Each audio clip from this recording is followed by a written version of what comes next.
1 aos Coríntios, capítulo de número 3, nós vamos estudar o versículo de número 6. 1 aos Coríntios, capítulo 3 e o versículo 6. Quero agradecer a Deus por esse momento, pela vida do pastor José Wellington, pastor Wellington Júnior, pela oportunidade, pelos obreiros aqui do Belém, pelo meu pastor Paulo Freire e por tantos amigos que aqui estão. Minha gratidão é eterna e que Deus continue dando saúde, dando força, graça a todos. Obrigado pelas orações. 1 aos Coríntios, capítulo 6, capítulo 3 e o versículo 6, Paulo escreveu assim: Eu plantei, Apolo regou, mas o crescimento veio de Deus. Assentai-vos, queridos. Meus irmãos em Cristo, como nós estamos aí num dia de escola bíblica, de estudos, eu gostaria de traduzir alguns verbos que aparecem na escrita de Paulo à igreja em Corinto. À guisa de introdução, nós precisamos entender 2 pontos. O primeiro ponto é a formação dessa carta. 1 aos Coríntios, ela é composta de aproximadamente 16 capítulos. E para nós entendermos a mesma, nós temos que dividir em 2 partes. Do capítulo 1 até o capítulo 6, a carta é produzida por informações que vêm da família de Cloé. E do capítulo 7 até o capítulo 16, vem por uma carta que uma comitiva da igreja em Corinto chega até Éfeso, aonde Paulo estava. A partir do capítulo 7, o próprio apóstolo Paulo, ele diz: quanto às coisas que me escrevestes, indicando que uma comitiva, isso está registrado no final da carta, eles saem da cidade de Corinto e vão até a cidade de Éfeso, levando várias perguntas sobre casamento, sobre comida sacrificada, sobre dons, ressurreição, sobre o amor. Então, quando se pega a primeira parte, informações de Cloé, junta-se com as perguntas, as dúvidas que perpassavam a mente dos irmãos, aí surge esta belíssima carta. Agora, uma coisa deve ser dita aqui essa tarde, que a igreja em Corinto, ela não queria saber da primeira parte desta carta. Ela não estava interessada sobre divisões, sobre incesto, sobre justiça, porque era uma prática comum na cultura da Grécia. A igreja em Corinto, ela gostaria apenas da parte final dessa carta, a partir do capítulo 7. Mas como Paulo é um instrumento de Deus, ele entendeu que ele deveria inserir a primeira parte dessa carta para que a igreja pudesse entender o plano de Deus e a vontade de Deus. Um segundo ponto que eu quero deixar aqui antes de traduzir é a chegada do apóstolo Paulo na cidade de Corinto. Se você ler com cuidado 1 aos Coríntios capítulo 2, a partir do versículo 2, Paulo vai dizer que ele chegou em fraqueza, temor e grande temor. E se nós fizermos olharmos e pontuarmos uma forma cronológica da chegada de Paulo em Corinto, você vai perceber que ele é chicoteado em Filipos, depois ele é perseguido em Tessalônica, depois ele é questionado em Bereia, e depois ele vai para Atenas e prega uma mensagem, mas ele não foi bem sucedido, porque nem parte teológica, nem histórica, nem arqueológica confirma uma igreja na cidade de Atenas. Então, quando Paulo, ele diz: eu me propus pregar somente Cristo no meio de vocês, é que Paulo, ele sai aproximadamente de 80 quilômetros de distância entre Atenas até a cidade de Corinto, e ele chega só, porque Silas e Timóteo não vieram com ele. Então esses 80 quilômetros serviram para Paulo pensar, para Paulo analisar. A palavra propôs no grego significa uma mudança de estratégia, porque Paulo pregou uma grande mensagem, mas foi uma grande mensagem. Atos 17, quando ele tem o público-alvo de Paulo constituído de epicureus e estoicos, homens sábios, Paulo prega uma mensagem sobre o Deus desconhecido. Paulo prega sobre salvação. Paulo, ele dá um show de Cristo na mensagem. Mas o resultado não foi positivo. A Bíblia diz que alguns disseram: olha, vamos te ouvir depois. Outros, piores, disseram assim, o texto diz que eles começaram, a zombar de Paulo. Interessante que quando você lê a palavra zombar em português, significa dizer que eles estavam falando contra Paulo. Mas eu lamento dizer que a Bíblia não foi escrita em português e sim em grego. E quando se traduz a palavra zombar no grego é exidina. E exidina traz a ideia de serpentes que querem picar alguém. Porque Paulo pregou sobre ressurreição. E eles não acreditavam na ressurreição. Então a palavra zombar no grego, exidina, significam que como serpentes eles queriam voar em Paulo para picá-lo. E não foi a primeira vez que Paulo vai viver esse momento. Quando ele está ali com um naufrágio na ilha de Malta, a Bíblia diz que uma exidina sai ali, a cobra, a víbora, e ela trava as suas garras na mão de Paulo. Eu vou dizer algo que vale um glória a Deus mesmo depois do almoço. Deus não livrou Paulo da picada da cobra, mas Deus livrou Paulo do veneno da cobra. Então uma coisa é nós acharmos que Deus vai nos livrar da picada. Não, Deus vai nos livrar do veneno. Deus vai te dar vitória na cova, Deus vai te dar vitória na fornalha, Deus vai te dar vitória. Então quando Paulo, pastores, chega em Corinto, ele chega assim um pouco, ele mesmo diz, em fraqueza, em temor. Ele chega muito mal, porque foi chicoteado, foi perseguido, foi expulso. E não foi bem sucedido. Aí ele chega em Corinto, ele diz: agora eu vou mudar o plano. O que o Senhor vai fazer? Eu vou pregar Cristo e esse crucificado. Eu vou pregar Cristo e esse crucificado. Então a chegada de Paulo foi de uma frustração muito grande. Mas Deus é um Deus que quando chama, se responsabiliza por aqueles que Ele chama. Bom, um outro ponto que eu quero deixar aqui para nós traduzirmos é que quando Paulo escreve essa carta, ele está na cidade de Éfeso. Está muito claro no último capítulo, 1 Coríntios capítulo 16, e o versículo 8 está claro aonde Paulo estava. Mas o 8 diz: mas ficarei em Éfeso até o Pentecoste, porque uma grande porta se me abriu. Paulo está em Éfeso, e ele é convidado pela igreja de Corinto para participar de uma das 3 festas judaicas, que seria a festa do Pentecoste. Mas ele diz: eu não vou, eu não posso ir. Mas por que o irmão não vem? Porque Deus me abriu uma grande porta. Nós vamos só traduzir a palavra grande no grego, é megali. E megali fala de algo grande, grande, grande, grande, grande, grande, grande. A palavra porta no grego é turra, da onde vem uma porta que só Deus é capaz de abrir. Então eu quero profetizar, e vale um glória a Deus depois do almoço, que Deus não abre portas pequenas, mas Ele vai abrir uma grande porta. Porque essa é a função de Deus. E tem uma tradução aqui, pastor, que eu acho maravilhoso, porque eu trabalho com isso.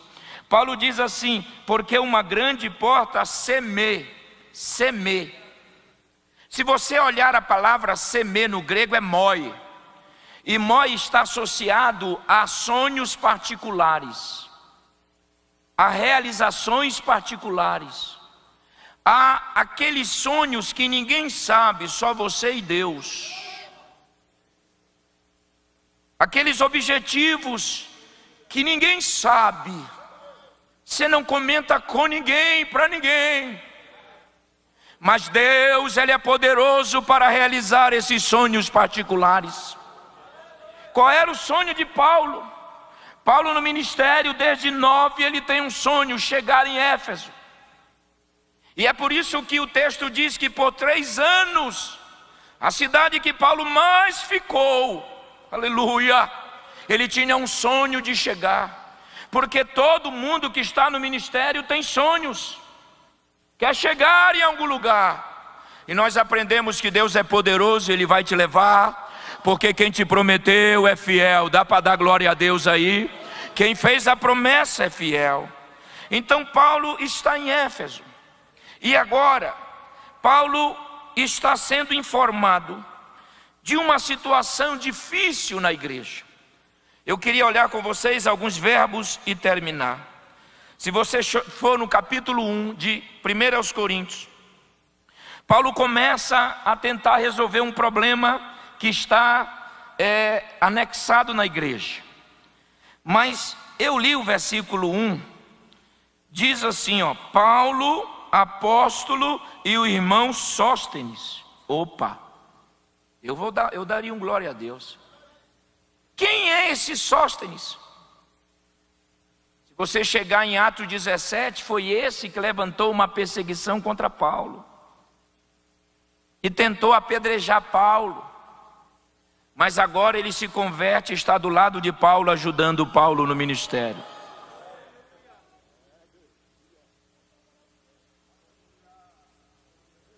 Esse Sóstenes é aquele camarada que levantou um julgamento precipitado para acabar com Paulo. Mas o evangelho chegou, então Deus, olha, se tu entender, tu vai dar um glória.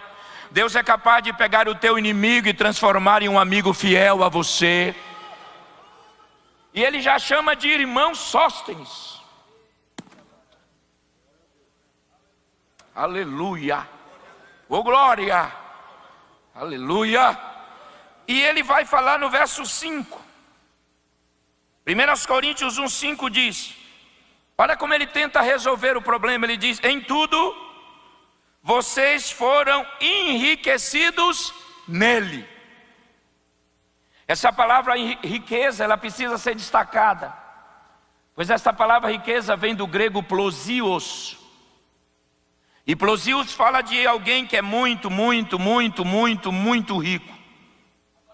A igreja em Corinto, ela era uma igreja tinha muita riqueza, mas em Cristo, em Cristo, em Cristo, em Cristo. Ah, mas eu achei outro verbo plosio, sabe aonde? Lendo a Bíblia, em Apocalipse. Não quero cansá-los, viu? Apocalipse capítulo 2, e o versículo 9 diz, conheço a tribulação pelo qual você está passando e a sua pobreza, embora você seja rico. Esse versículo me deu um trabalho. É pobre ou é rico? É pobre ou é rico, meu pastor? Então nós precisamos ir no grego. A palavra pobreza advém de que esses cristãos, pastor Henrique, eles largaram tudo porque aceitaram a Cristo. E o governo disse, evangélico aqui não, cristão aqui não. Vocês não poderão servir esse Deus de vocês. E eles começaram a ficar pobres humanamente. Mas João escreve, porém, vocês são ricos em Cristo Jesus. Então Paulo vai dizer aos irmãos em Corinto que a igreja, ela é rica, mas não é de dólar, não é de shekel, ela é rica da presença, oh glória. Ela é rica dos dons, oh glória. Ela é rica do amor. 1 aos Coríntios, é uma igreja rica em Cristo Jesus. E Paulo começa a resolver o seguinte. Aí, para não cansá-los, ele chega no 10. No 10 ele diz, irmãos, que é uma palavra grega para adelphos. Essa palavra adelphos, ela tem duas vertentes para irmão. Ou irmão que nasceu do mesmo ventre, ou irmão de guerra. Então Paulo está dizendo, ei, vocês são meus irmãos, porque nós nascemos no ventre de Cristo. Eu dava glória a Deus, mas tudo bem. E nós estamos na mesma batalha. E ele diz, irmãos, peço em nome do Senhor Jesus Cristo, que todos estejam de acordo. Essa palavra pedir no grego é erotão. Alguém acha que é paracaléu, para ao lado dele, mas o grego diz que é erotão. E erotão fala de um pedido específico. Sabe aonde aparece a palavra erotão, o verbo? No capítulo 14, quando Jesus está se despedindo dos discípulos, ele diz: eu rogarei ao Pai, e Ele vos dará outro Consolador. Vale um glória a Deus depois do almoço? Para que fique convosco para sempre. Não terá prazo de validade, é sempre, é sempre, é sempre. Ei, dá até vontade da língua estranha, dá até vontade de falar depois do almoço, pastor. A palavra erotão é um pedido específico. Então Jesus está dizendo: eu vou orar ao Pai e vou fazer a Ele um pedido específico. E vou dizer: mande o outro. Outro é halos, da mesma espécie. Jandeive, Oséias. Halos é da mesma espécie. Vem da mesma fonte. Vai guardar, vai proteger. Aleluia! Vai guiar. A palavra erotão é um pedido. E Paulo usa a palavra que estejam de acordo. Vamos traduzir esta palavra grega. A palavra acordo aqui é suponeou. Su significa fazer no grego. Poneou significa um som. Então a palavra acordo no grego, suponeou, fala de fazer um som. Eu explico. Amós disse assim: andarão dois juntos se não houver acordo. A palavra ali é a mesma e significa uma orquestra. Olha, se tudo é glória a Deus, será legal.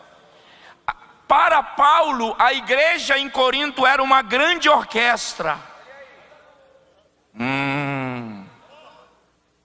Cada um tem o seu instrumento, mas não se toca sem a ordem do regente. Se eu tivesse aí, eu dava um glória. Para Paulo, a igreja é uma orquestra. Eu vou falar, hein? Estou terminando. Que tem um camarada que toca o sax, eu não sou muito bom em música, trompete, guitarra, baixo. Eles são profissionais, mas se não tiver a liderança. Então Paulo diz: ninguém de vocês podem tocar do jeito que vocês querem. Toquem quando o maestro mandar. Porque tem algumas pessoas que: não, mas eu sou profissional, eu toco a hora que eu quiser. Mas sem regente não vai. Sem regente não vai. Eu vou ficar falando e você dá glória. Sem regente não vai. Tem que ter alguém para organizar. Aleluia. Mas na primeira vez que Paulo fala de som, quando ele escreve ao seu filho na fé, ele diz: Timóteo, procura apresentar-te a Deus aprovado. A palavra aprovado é dóquimo no grego, vocês sabem, não é? E dóquimo é uma moeda. E as moedas no tempo de Paulo eram iguais. E muita gente era enganado porque vendia o produto apenas olhando a imagem da moeda. Aí eles foram descobrindo, e os comerciantes da época de Paulo, só lembrando os alunos que o grego trabalha com imagem. Você quer aprender grego? O grego só vai revelar imagens. O grego trabalha com imagem. Então a ideia é que na hora de comprar um produto, o dono do produto dizia: não, a moeda pela aparência parece moeda, mas eu vou jogar no chão e eu só vendo se produzir um som. Então a palavra é aprovado, é produzir um som. Está entendendo, né? É produzir um som. Então o comerciante jogava a moeda e ele dizia: não, ela é falsa. Mas quando ela gerava o som verdadeiro, ele dizia: aprovado, aprovado, aprovado. Sabe que Paulo está dizendo a Timóteo? Se eu fosse você, eu dava um glória. Que vão te jogar no chão, Timóteo, mas quando você bater no chão, você vai produzir um som que Deus vai dizer aprovado, aprovado, aprovado. Então a palavra acordo é suponeou, é uma orquestra. Não toque sem o seu pastor mandar. Não, eu dava glória. Não toque sem o regente, o seu líder, o maestro. Não, mas eu sei tocar, mas você não é o maestro. Posso ir mais um pouco? Estão entendendo, sim ou não? Estejam de acordo naquilo que falam. Isso aqui é triste, para que não haja divisões. A palavra... Meu Deus. A palavra divisões no grego é marezo. Digam, marezo. E marezo significa rasgar. O grego diz, vocês estão rasgando a igreja. Quando você pega um pedaço de pano, como é o seu nome, pastor? Pastor Josué. Muito educado. Quando se pega um pedaço do pano e um pedaço de papel e rasga na ponta do papel, é uma coisa, mas quando se rasga ao meio. Então marezo é pegar um pano e rasgar ao meio. E sabe o que indica que ele foi rasgado? São as pontas que ficam. E aquelas pontas falam que um dia aquele pano era um só. Paulo está dizendo, vocês estão rasgando a igreja. Ei, aleluia. Vocês estão rasgando o corpo. É por isso que ele diz, Cristo não está dividido. Olha o versículo 11. Correndo. Pois meus irmãos, fui informado. Essa é uma das palavras mais lindas que eu traduzi. A palavra informado, que significa que a família de Cloé, eles falavam mais com gestos do que com a voz. Eles falavam assim. Eles falavam mais gesticulando do que falando, porque eles estavam passando um momento difícil lá. Esse é um dos versículos que eu fiquei pensando, por que membros da casa de Cloé saem de Corinto, atravessam até a Grécia, ou seja, tudo é na Grécia, mas atravessam, vão viajar de barco. É difícil essa viagem. Por que Paulo está tão envolvido em Éfeso? Paulo está tão envolvido no crescimento da igreja em Éfeso, que eles fazem esta viagem. Isso ficou me perturbando alguns dias. Por que essa família não poupa as suas vidas, mas leva a informação ao Paulo? Sabe, pastor Josué e obreiros, todos vocês amigos, é que Deus nunca vai deixar o seu líder desinformado. De um jeito ou de outro, Deus vai criar uma situação. Paulo não saiu atrás, Paulo não foi atrás, Paulo não saiu perguntando, mas Deus não deixou Paulo desinformado dos 18 meses que ele ficou trabalhando naquela igreja. E eu quero profetizar Bíblia essa tarde agora, que Deus não vai te deixar desinformado daquilo que acontece lá na sua igreja. E você não precisa ir atrás, porque o Espírito Santo revela. Paulo está tão preso em Éfeso, é como Deus dissesse assim, não vou deixar o Paulo sem informações.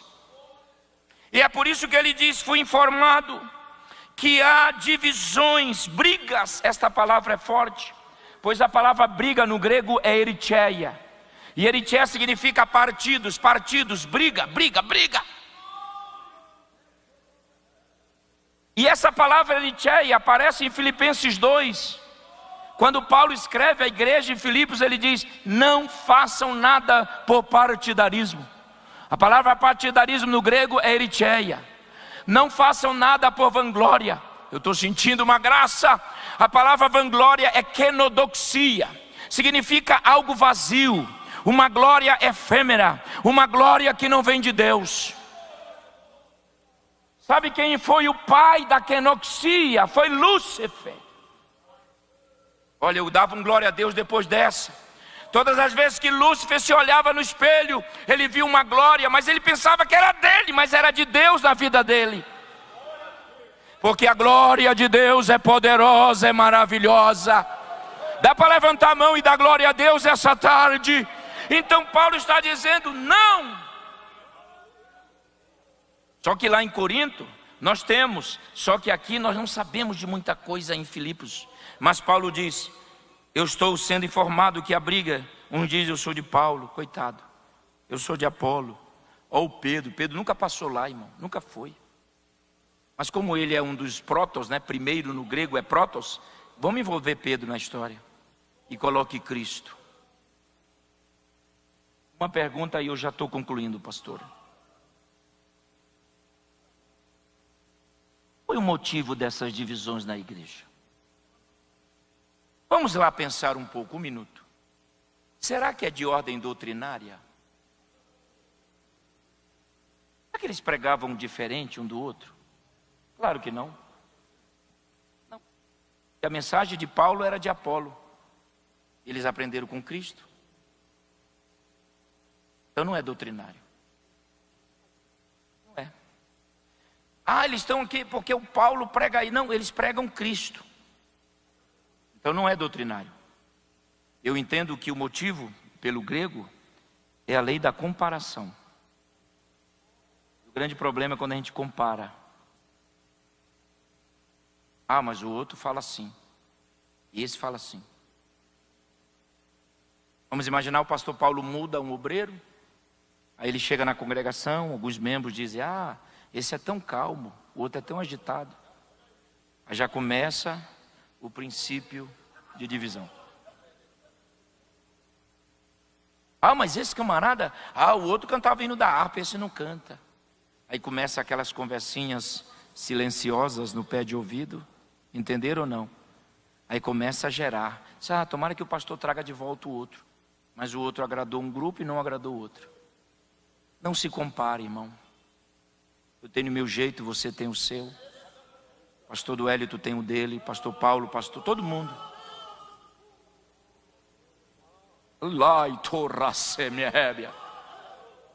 E Deus vai te usar do jeito que você é. Você não precisa mudar em nada. Aleluia! Aleluia! Dá uma olhada no obreiro chamado Timóteo.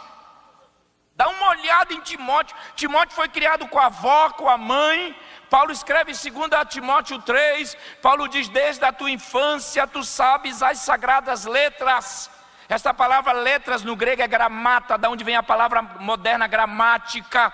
Paulo diz: desde criança tu ouve a palavra. Só que Timóteo, ele precisava de empurrão, pode ver. Olha, se tu não entender, já era. Uma carta não resolveu, Paulo teve que escrever mais uma. Ei, eu estou sentindo uma graça. Dá para dar glória a Deus aí depois do almoço? Aleluia! E Paulo diz assim: Timóteo, fortifica-te na graça que há em Cristo Jesus. A palavra fortificar no grego é enduou. Enduou. E enduou significa alguém do lado de fora jogando força para dentro. Então Paulo está dizendo: há uma força que vem de fora para dentro de você, rapaz. E é a graça, é a graça, é a graça, é a graça, é a graça. Era o obreiro. Não tem uma palavra assim para Tito, que Tito já é mais experiente.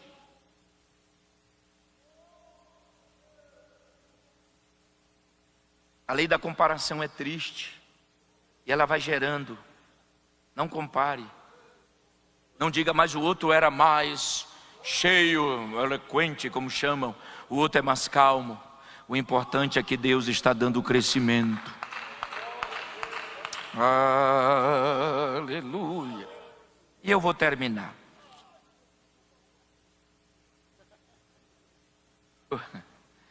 Depois de ter comido, o que nós almoçamos?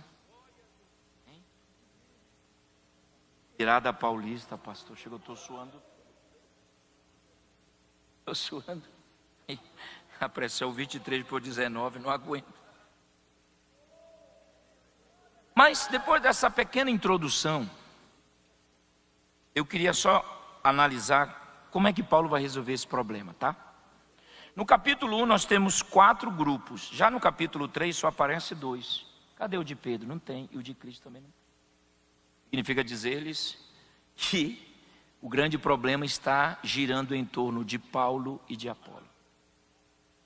No 1 aparece o Pedro de Cristo. No 3 sumiu os 2. Aí Paulo, para resolver, ele diz assim, vou traduzir: eu plantei. Eu gosto de Paulo, irmão, eu sou bem. E esse Paulo nunca foi gente boa não, viu, irmão? Ele era ruim. 1 Timóteo 1,13, veja o que ele diz. Antes eu era perseguidor, que é a palavra dioco no grego, que vem da palavra caçador. Então Paulo dizia, eu caçava os cristãos. Eu era perseguidor, eu era insolente, que vem a palavra rubrites. Ele não era brincadeira. Hoje o pastor entregou uma palavra tão bonita que eu fiquei sentado ali, dando glória junto com os companheiros. E Estevão pregava a ponto deles rangerem os dentes. Se você analisar no grego a palavra ranger os dentes, não é passar um dente no outro, mas é pegar a carne de Estevão, morder e ficar rangendo na carne dele. A morte de Estevão foi brutal. Mas enquanto estão mordendo, ele olha para o céu está aberto, eu dava glória. Ei, eu não sei se vou ranger os dentes, mas quando chegar essa hora, pode olhar para o céu, aleluia, e Estevão está cheio do Espírito Santo, aleluia. Então Paulo, ele vai revelar qual é o seu ministério. O ministério de Paulo é plantar, é abrir trabalho. Ele diz, eu plantei. Ele nunca disse, eu vou regar. Não tem. Estou sentindo uma graça. Paulo diz, eu plantei. Então está declarado qual o ministério que Paulo tinha. Era de abrir igrejas. O ministério de Paulo baseia-se em 3 pilares. Primeiro, ele abre igrejas. Segundo, ele escreve para essas igrejas. Terceiro, ele coloca companheiros para dirigirem essas igrejas. Paulo nunca voltou para a igreja que ele fundou. Até para separar obreiros, ele disse para Timóteo como deveria fazer, mas ele não separou. Tito capítulo 1, verso 5, ele diz, te deixei em Creta para pôr em ordem as coisas. Aleluia.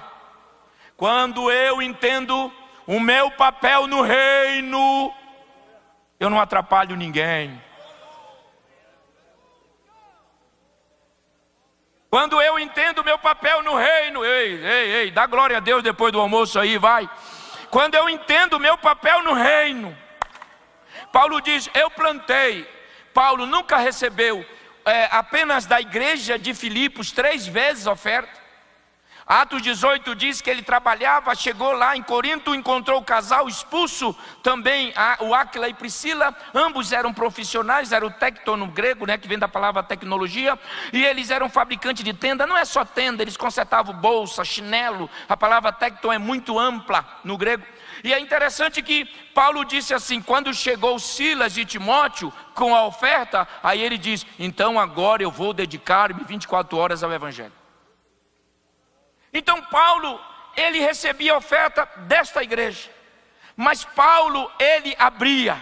E sabe qual foi o fim do ministério de Paulo, irmãos? Sozinho, preso. Ou eu estou criando outra Bíblia? Ele diz, aliás, se tu estudar com calma 2 Timóteo, você vai perceber que 2 Timóteo é a carta do abandono. Paulo diz, capítulo 1, todos me abandonaram. Passa, completo. Capítulo 2, Demas me abandonou. Capítulo 4, ele diz, ninguém esteve comigo na minha primeira audiência. Só para concluir, tem um grande historiador que eu gosto muito chamado Filo. E Filo dizia, ele mostra a razão pelas quais Lucas está com Paulo. Porque Filo dizia que Lucas era um estudante de direito.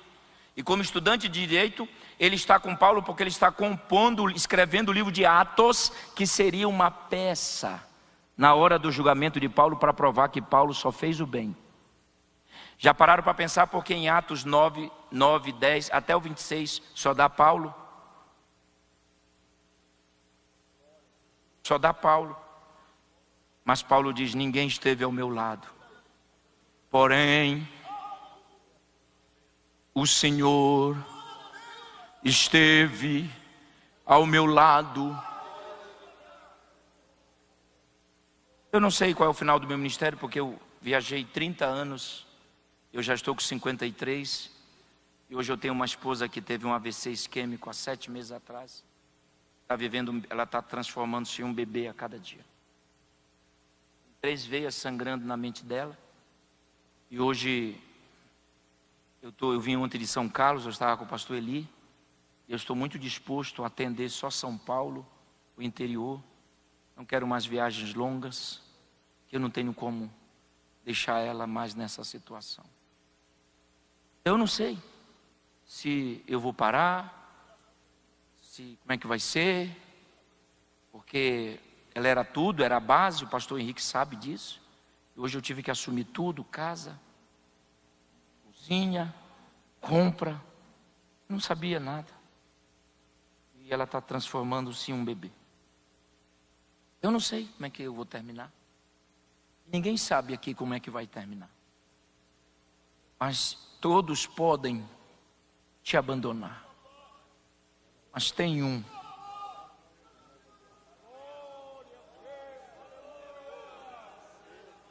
Tem um que não vai nos deixar. Eramanda Yasuiria. Paulo terminou seu ministério sozinho, seria decapitado, que é uma morte romana, pelo doido, desculpe a palavra doido, mordi o dedo dele, o Nero. Mas ele terminou com Cristo. Eu quero profetizar essa tarde, que Ele não vai te abandonar. Porque é muito comum as pessoas começarem a assumir. Mas tem um, é para tu dar glória, mas tem um que estará ao teu lado.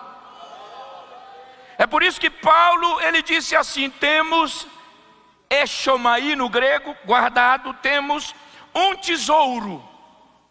A palavra tesouro no grego é tesauros, da onde vem a palavra que indica algo muito, muito, muito, muito valioso.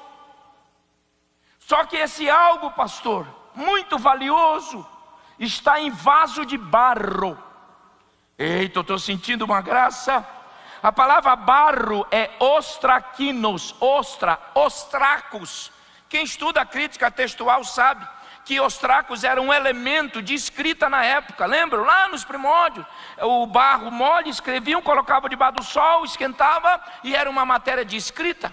Então Paulo está dizendo ostraquinos. E ostraquino fala de uma cerâmica que ninguém quer. Que nem o melhor oleiro da terra diz, daí não sai vaso bom. Mas agora tu vai dar glória a Deus mesmo depois do almoço. Chega o oleiro dos oleiros.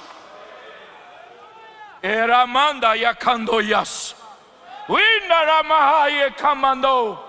Chega o oleiro dos oleiros e diz: ninguém quer, eu quero. E vou fazer um vaso e vou colocar um tesouro. Dá para levantar a mão e dar glória a Deus esta tarde. Aleluia! E termino dizendo o ministério de Apolo. Ele disse assim, pastor Josué. E Apolo regou. O grego, quando você pega qualquer códice, os 3 maiores, você perceberá que Paulo está dizendo: olha, eu tenho um ministério e o Apolo tem o dele. Apolo dá continuidade. Mas ele diz: quem é Apolo? E quem é Paulo? Servos pelos quais crestes. Mas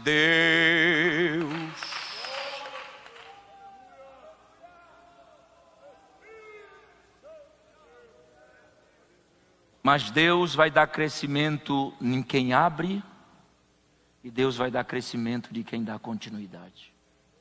Paulo foi embora, Apolo foi embora. Existe um aoristo, quem estuda grego sabe que a palavra mais o crescimento veio de Deus, é um aoristo no grego de continuidade. Então o segredo não está em Paulo e não está em Apolo, o segredo está em Deus. Deus.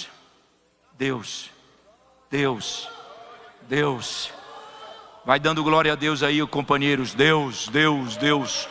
Eu não sei se você é um Paulo que abre trabalhos e coloca outros Apolos para dar continuidade.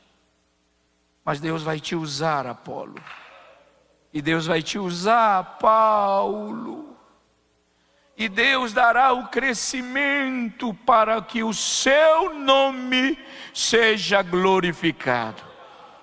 Quando você entende o seu papel no reino, o crescimento chegará. Deus abençoe a todos e muito obrigado pela oportunidade.